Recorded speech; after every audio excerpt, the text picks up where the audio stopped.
En primera plana, Carlos Herranz.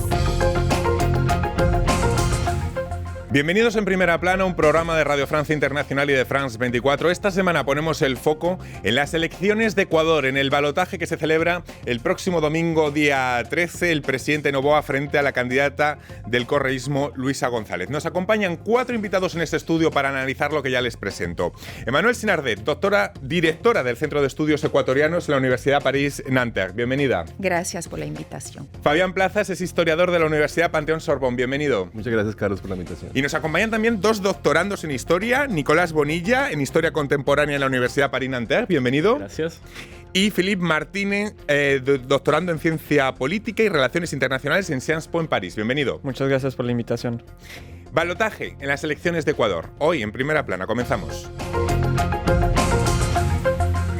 El domingo 13 de abril, casi 14 millones de ecuatorianos deberán volver a las urnas para definir la segunda vuelta entre el candidato y actual presidente liberal, Daniel Noboa, y la candidata del correísmo, Luisa González. La seguridad sigue siendo el gran reto del país. Noboa ha pedido incluso apoyo militar a Trump en su lucha contra el narcotráfico, mientras que González ha logrado una alianza con el movimiento indígena que puede suponer una adhesión para alcanzar la presidencia.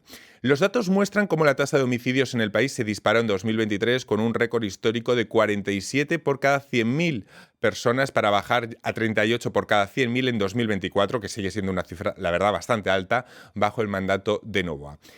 Noboa, que ha propuesto en las últimas semanas la posibilidad de recibir fuerzas especiales de otros países. Repasemos lo que dice la prensa. Diario La Hora. Elecciones. Estatismo contra libertad económica con los rostros de ambos candidatos. El Universo lleva portada la reciente visita de Noboa a Trump. Se han reunido en Florida con la seguridad en el centro del encuentro.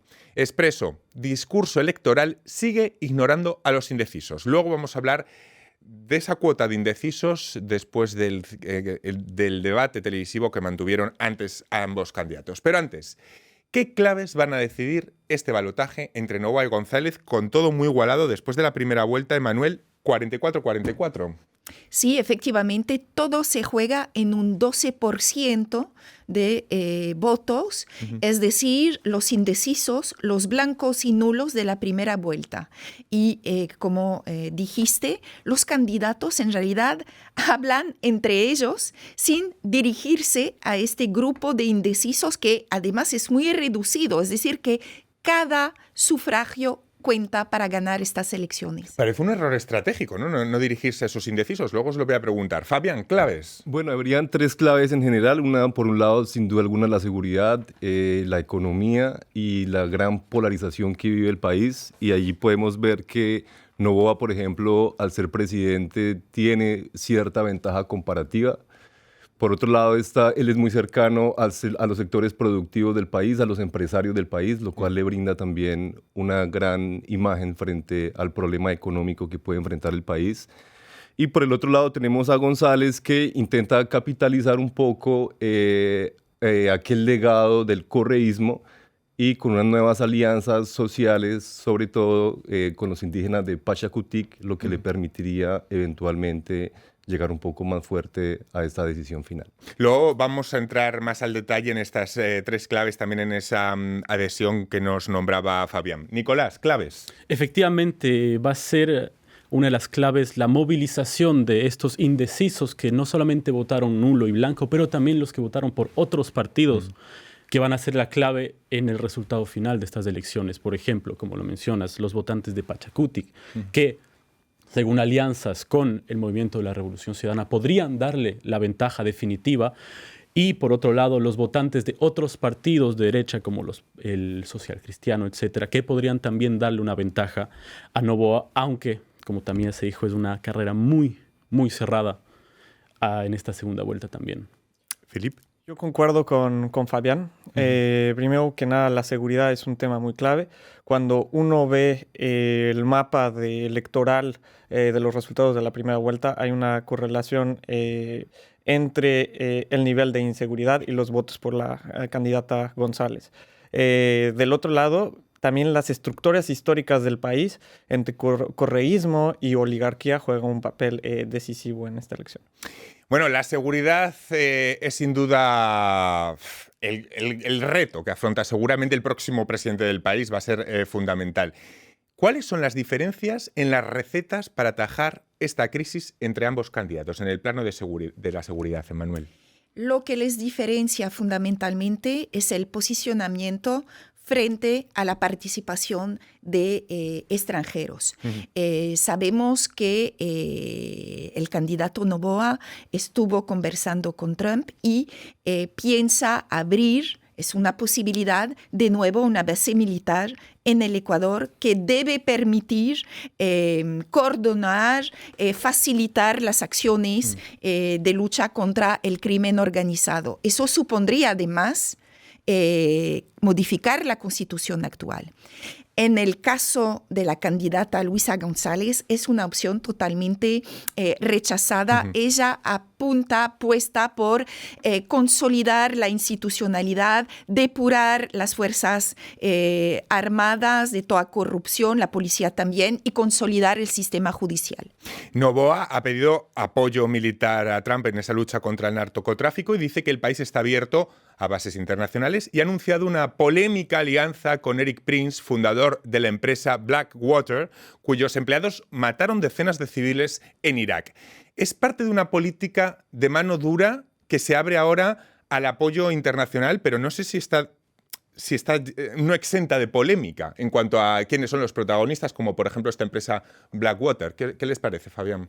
Bueno, al respecto lo que hay dos puntos importantes. Uno, sin duda alguna, está ligado al crimen organizado transnacional, ¿no? Creo que es un problema justamente de la seguridad y por ello mismo, de alguna forma, Noboa intenta ver en Estados Unidos una alianza estratégica porque a través de Estados Unidos puede tener un músculo financiero para apoyar problemas de seguridad. El problema puede ser el caso de Colombia, que hizo lo mismo, por ejemplo, entre el año 98 y el 2002, con lo que fue la firma del Plan Colombia, que fue un programa asistencial justamente para la lucha contra el crimen organizado, etcétera, pero que con el cambio de la política exterior de Trump hacia América Latina y en especial hacia Colombia, esos fondos se congelaron, por ejemplo, la ayuda hacia la USAID, lo cual está creando un deterioro, un déficit fiscal para la asistencia en proyectos sociales. Entonces puede ser un punto que Noboa tendría que tener en cuenta de cómo manejar esas relaciones con Estados Unidos, cuando Estados Unidos está reforzando justamente su política proteccionista y creando ruido un poco en la región. Por el otro lado está González, que como seguidora del correísmo, de alguna forma ve el problema de la seguridad en falta de inversión social. Entonces ellos intentan ubicar el problema justamente en la pobreza, en la desigualdad, en la falta de oportunidades para los jóvenes, sobre todo después de la pandemia, y su propuesta está más ligada justamente a la inversión social, algo que puede contrastar debido justamente a la crisis económica actual, post-pandemia, y a las dificultades que tienen la mayoría de países latinoamericanos de crear nuevos recursos económicos. Luego vamos a incidir en esto que está tratando Fabián, en qué perspectivas dan a los jóvenes ambos candidatos. Pero vamos hablando de uno y del otro. De la otra parte, la candidata González ha sellado una importante alianza con el movimiento indígena. ¿Puede ser clave en el balotaje a sabiendas, de que otros grupos originarios, en cambio, han pedido el apoyo a Noboa? ¿Y hasta qué punto se va a seguir la consigna de voto en este caso? Pues exactamente, como había mencionado anteriormente, este porcentaje del movimiento Pachacutic y del movimiento indígena en general va a ser clave para esta segunda vuelta. Y lo que no hay que olvidar es justamente las dificultades que ya tuvo el correísmo anteriormente con este movimiento indígena. Sí, porque estaban enfrentados durante mucho tiempo. Exactamente, se enfrentaron durante mucho tiempo, por más que ideológicamente se integró con la Constitución del 2008 las comunidades indígenas. Pero es clave ver también cómo va a ser una gobernabilidad posterior, si es que el movimiento indígena y si es que Pachacutic logra llevar a González al poder. La candidata González, etiqueta del correísmo. ¿Esto en una segunda vuelta es un lastre o un activo a su favor? Philip. Yo creo que en realidad son ambos. Son ambos. Por el simple hecho de que el correísmo en su momento dejó mucho que desear y se distanció de la base indígena, así como de la derecha. Pero por otro lado, también las políticas en materia de desarrollo y economía del correísmo ganaron mucho apoyo en su momento en Ecuador. por lo que yo creo que estas elecciones se juegan sobre esta oposición también, correísmo y anticorreísmo, y es a la vez una fuerza y una debilidad. Una pregunta que supongo que lo hemos comentado fuera de antena, la habrán hecho a la candidata González bastantes veces, es que ¿qué va a pasar con Rafael Correa si ella sale elegida? Ella evita cuidadosamente aclarar el tema. Se presenta como una candidata que es autónoma y libre. Es autónoma y libre y decide por ella misma. Desde luego, lo vimos con el debate del domingo pasado, el candidato Noboa le echa sistemáticamente en cara el apoyo desde el exterior de lo que presenta como un prófugo, un delincuente Correa. E insiste en todos los casos de corrupción, las polémicas actuales con este caso de la Liga Azul, unos chats que cada día aparecen mostrando cómo correístas intentan infiltrar la institucionalidad para ganar ahí espacios de influencia. Pero de ahí este siempre arma de doble filo que se debe también a esta hiperpolarización, como esta alianza con Leónidas Sisa, más que con Nayib Pachacuti, que podría ser una fuerza y también para Luisa González contraproducente. ¿Por qué? Porque los indecisos pueden rechazar a esta figura que cliva también y que es la de Leónidas Sisa. Y de hecho lo entendió perfectamente el candidato Noboa, que utiliza toda esta ambivalencia. Estuvo ayer en la Sierra Centro, en el Chimborazo, mostrándose en pleno meeting con otro líder indígena, Huamán, que se opone al correísmo. Y anteayer Noboa estuvo en Tungurahua y en Guaranda también insistiendo en el apoyo de otros sectores indígenas, mostrando que esta alianza en realidad es más bien puro afiche electoral. Parece complicada esa relación de Luisa González con Rafael Correa, es decir, hasta qué punto mostrar esa etiqueta correísta, hasta qué punto esconderla, hasta qué punto navegar entre ambas para pasar a la primera vuelta con ese caudal que todavía puede suponer el correísmo, pero esconderlo si fuera un lastre en una segunda vuelta. Es complicado, ¿no? No es solamente Correa, en Colombia se ve también, por ejemplo, con el uribismo, con el petrismo, sí.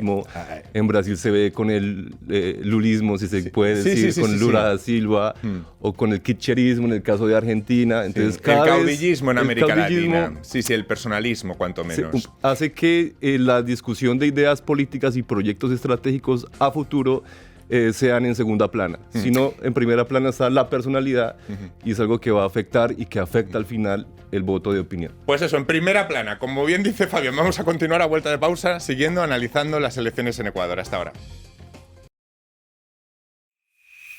Para estar al día con la actualidad, únase al WhatsApp de France 24. Infórmese en tiempo real, en cualquier momento. La actualidad del día ya está disponible para los miles de seguidores del canal de WhatsApp de France 24 en español. Desde cualquier lugar del mundo, manténgase al día desde su celular con el WhatsApp de France 24.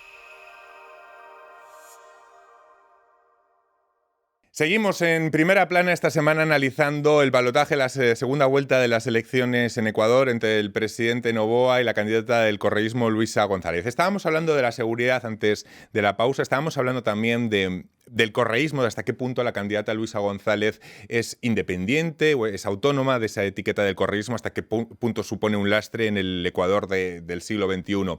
Aparte de la seguridad, la reactivación económica es el otro gran reto del próximo presidente de Ecuador, una economía deprimida desde la pandemia. Lo primero es ¿por qué le cuesta tanto esa recuperación, Nicolás, a Ecuador? A ver, primero que todo, ha habido un arrastre, como dices, no solamente desde la pandemia, sino desde la caída del precio del petróleo en la segunda parte de la década del 2010. Y segundo que todo, ha habido, a causa de la seguridad, un desincentivo, podemos decir, en el sector privado internacional no atrae esta inversión del sector privado extranjero, lo cual paraliza o al menos disminuye esta productividad, esta reactivación económica. Y recientemente la crisis energética. Claro. 0,7 de desaceleración en 2024, aunque el Banco Mundial pronostica un crecimiento del 2% en 2025.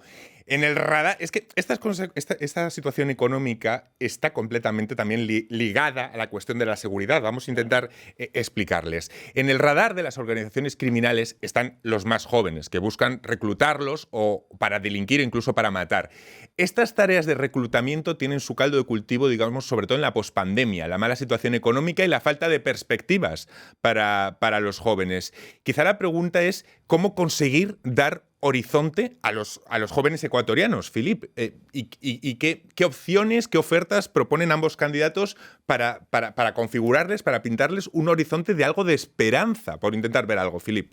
Bueno, lo primero es cierto que hay un continuo entre seguridad y economía, en el sentido donde la seguridad juega un papel fundamental en inversión económica, pero también el otro lado, es decir, la economía juega un papel fundamental en materia de seguridad, donde significa mayor crecimiento o mayores oportunidades económicas para los jóvenes. Y también hay que tener en cuenta que lo inverso también es real, es decir, la apertura y la porosidad de las fronteras después de la pandemia del COVID-19 evidentemente abre la puerta al comercio de sustancias ilícitas. Hay que recordar que Ecuador es un país que es altamente dependiente de las exportaciones en materia de petróleo y esto se está acabando. Entonces, el petróleo se va a acabar por ahí de 2027, 2031 y la solución que da el candidato Noboa, por ejemplo, es abrir el país a la inversión extranjera. Pero la pregunta es, ¿qué clase de empleos se van a crear a partir de esa inversión extranjera? Primero. Segundo, los flujos financieros que se generan, ¿se van a quedar a circular en el país o van a regresar a la casa matriz, por así decirlo? Y tercero, también el impacto ambiental de dichas inversiones. A mí lo que me preocupa es que Ecuador tiene un espacio fiscal muy limitado debido al alto nivel de deuda y no se ha hablado en este segundo debate de cómo se va a hacer esas políticas y esas promesas. Esa es una discusión que me gustaría tener sobre la factibilidad económica de las promesas y los programas de ambos candidatos. Porque en lo que vimos en el debate entre ambos candidatos fue mucho ataque personal, muy bronco y propuestas poquitas, ¿no, Emanuel? No, promesas generales de ayuda social, de acceso a los servicios públicos, la educación, por ejemplo, desde ambos candidatos, pero concretamente el cómo nunca se ha abordado. Un joven ecuatoriano ahora mismo, viendo los dos programas, ¿qué se le propone? ¿Cuál es la disyuntiva entre votar entre Noboa y González y en qué se puede basar un joven ecuatoriano dando las perspectivas que ambos candidatos les dan? Ya sé que el ejercicio es un poco complicado, Fabián, pero sí, bueno, vamos a ver si damos algunas pistas. Bueno, yo pensaría que, en primer lugar, sin duda alguna, el Estado tiene que invertir en recuperar el capital humano y cultural de la juventud. Volviendo un poco al tema de qué es lo que les ofrece, por ejemplo, el narcotráfico a los jóvenes, pues les ofrece bastantes cosas, ¿no? Les ofrece identidad, les ofrece dinero, les ofrece mejorar ciertas condiciones de vida en una crisis post-pandémica. En regiones muy particulares como Guayaquil, como Esmeraldas, que son regiones que geográficamente se prestan para este tipo de actividades transnacionales ligadas con el narcotráfico. Entonces, sin duda alguna, allí el Estado tiene que pensar una estrategia también transnacional, porque no es un problema nacional, es un problema transnacional. Y desafortunadamente los gobiernos latinoamericanos en la actualidad están intentando ver el problema de una manera muy local, muy nacional, dejando de lado la cooperación intrarregional, dejando de lado procesos de integración importantes como la CAN, la UNASUR, lo que hablamos hace un momento. Y ya para responder concretamente, pienso que no es muy claro de qué manera estas dos propuestas de gobierno van a atacar al narcotráfico, por un lado, y por otro lado, brindarle posibilidades de crecimiento económico, educativo y personal a una juventud que se encuentra estancada por falta de oportunidades y encuentra en lo ilícito oportunidades de subsistencia. Entonces, muchas veces se ataca al joven por hacer parte de organizaciones criminales, pero no se ataca a la organización criminal como tal. Y pienso que esa parte toca mucho a los países latinoamericanos, porque no solamente Ecuador, también ocurre en Colombia, también ocurre en Perú, también ocurre en Brasil, también ocurre en Venezuela, también ocurre en México. y al final no se está atacando el problema desde una lógica transnacional, desde una estrategia regional, sino que los discursos se quedan simplemente amañados a un contexto que al final pareciera que conviene. Es muy interesante, ¿no? Esa clave de... No sé si queréis añadir algo más. No, sí, lo único que quería decir es que justamente esta debilitación que hemos vivido en los últimos 15 años de las instituciones regionales de América Latina ha, de cierta manera, dado paso a que se pueda desarrollar más estas empresas ilícitas, como podemos decirles, el narcotráfico, porque los estados, como dices muy justamente, están viendo esto de una perspectiva muy estatal, cuando es un problema transversal, internacional, global incluso. Philippe. Concuerdo con mis compañeros. Yo quisiera también mencionar algo que no se ha escuchado en estas estrategias, pero son los controles fiscales. Hay un problema de endeudamiento del Estado, de espacio fiscal, y se sabe que una de las mejores herramientas para combatir el narcotráfico son los controles fiscales.